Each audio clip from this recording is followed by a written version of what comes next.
वज़ीर दाखिला मोहसिन नकवी का कहना है कि अमरीका के अफ़गान नुमाइंदगान को पाकिस्तान के खिलाफ उकसाया जा रहा है। अमरीका में मुल्क के खिलाफ जहर उगला जा रहा था।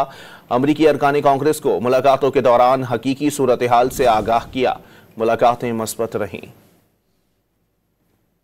गन स्प्रेड किया जा रहा था पाकिस्तान की गवर्नमेंट के खिलाफ, पाकिस्तान के खिलाफ, जिसको क्लियर करना जरूरी था।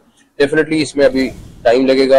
यहाँ के कांग्रेसमैन और सेनेटर्स को बहुत ज्यादा पाकिस्तान के खिलाफ पॉइजन किया जा रहा है, जो मेरे ख्याल में मैं इसको मुल्क दुश्मनी कहूंगा कि आप सियासत करें, जरूर करें, आपका हक है करना, लेकिन इस हद तक ना जाएं कि जहाँ पे पाकिस्तान का नुकसान है। तो मेरा वाहिद मकसद यही था कि हम पाकिस्तान का जो हुकूमत का पॉइंट ऑफ व्यू है वो हम यहाँ के पॉलिटिशियंस को दें।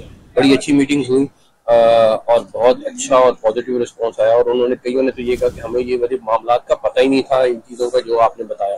तो इंशाल्लाह ताला अगले आने वाले दिनों में आपको और अच्छा पॉजिटिव साइन नजर आएंगे।